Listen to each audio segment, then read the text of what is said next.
And you mentioned that you work with a team, that your team was ranked in the top 1%. Mm-hmm. Tell me about that. What does that mean exactly? So most of the time, lenders nowadays, we have teams that help us. There's so much in the mortgage process that needs to happen behind the scenes that people don't realize that Right. it's impossible really for one person to be able to do that efficiently and well. Right.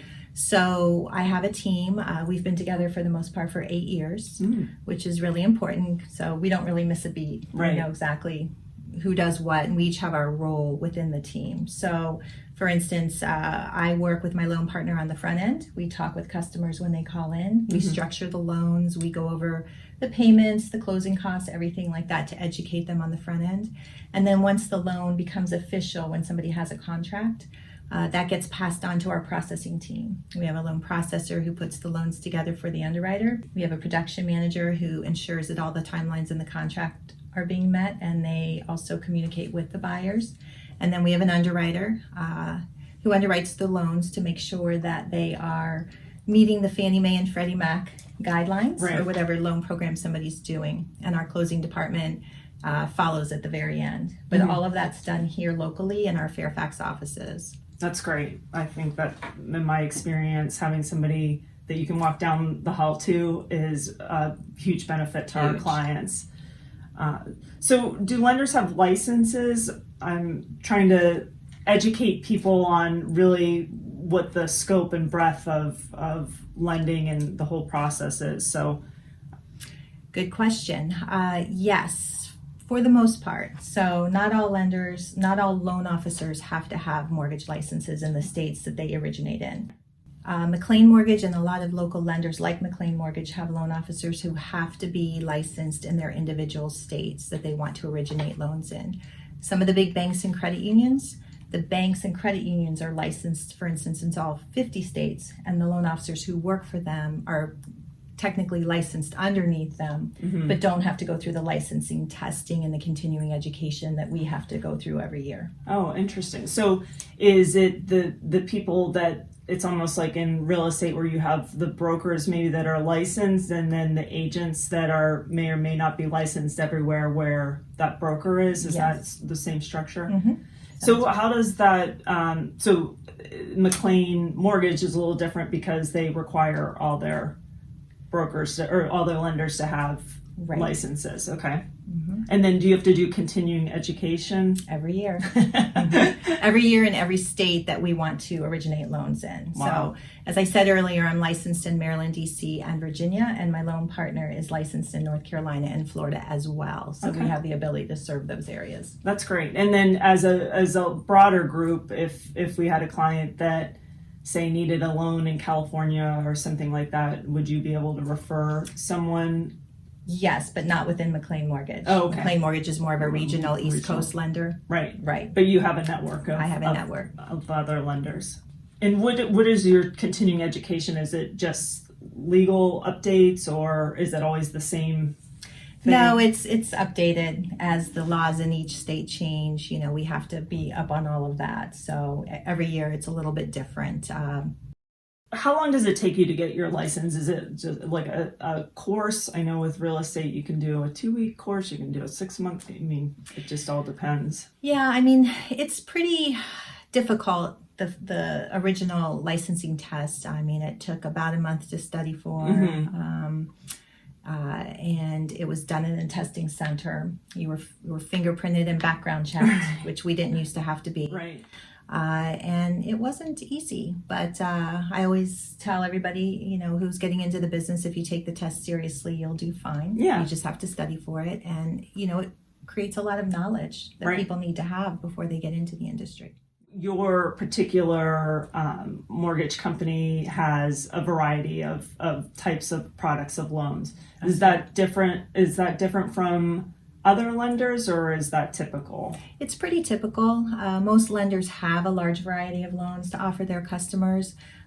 You know, lenders in general are pretty much the same in terms of their programs and also their interest rates. I know that's always a big question. Big topic, but, yeah. You know, in general, interest rates across the board are pretty competitive with lenders. A lot of times the interest rates that you would see flashing up, you know, when you're searching online or so forth, Those are generally teaser rates for people putting, a large down payment, maybe 25% down. I have an 800 credit score and they might be buying a single family home. Right. Sometimes the small print is you're paying points to get those low rates.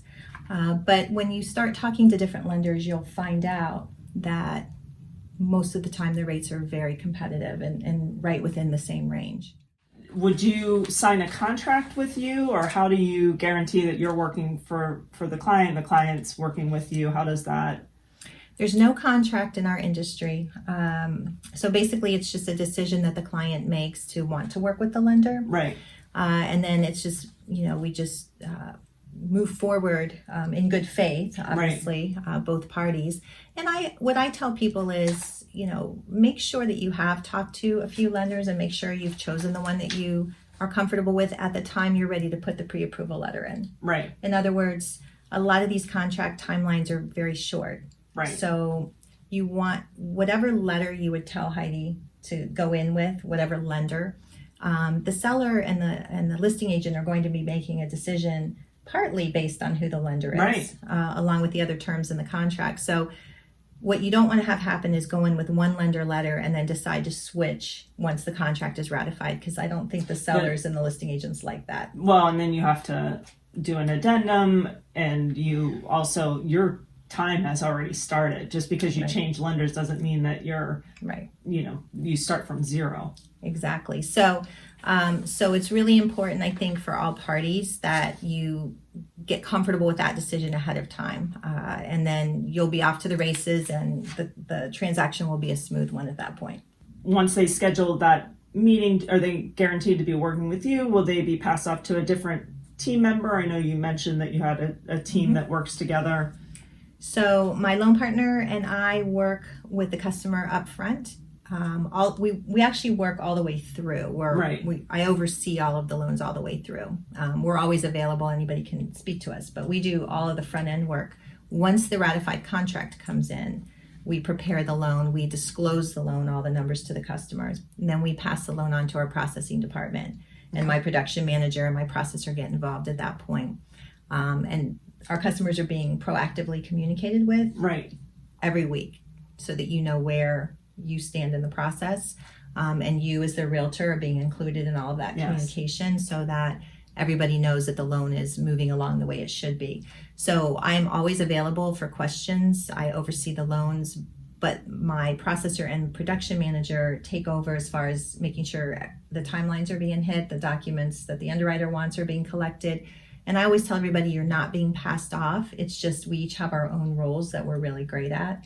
But we're all involved the whole way through the process. Right. So just kind of high level, what does a processor do versus underwriting for people that never been through this process? The processor pretty much takes the information that the loan officer has put together, all the documents in the loan application and the loan structure, and they take those documents, they package it for the underwriter. They run fraud reports behind the scene to make sure that there's the people that are getting loans are legitimate. Right. They check with the IRS. They check with the Social Security Administration. So they're doing a lot of different background things that lenders are required to do. And once that's all pulled together, then the loan is passed off to our underwriter. And the underwriter is an employee of McLean Mortgage. And they're making sure that the loan officer, myself, has done their job well on the front end and collected what we need, and that the loan conforms to the guidelines. So it either conforms to the Fannie Mae and Freddie Mac guidelines, or to the VA or FHA or jumbo loan guidelines. So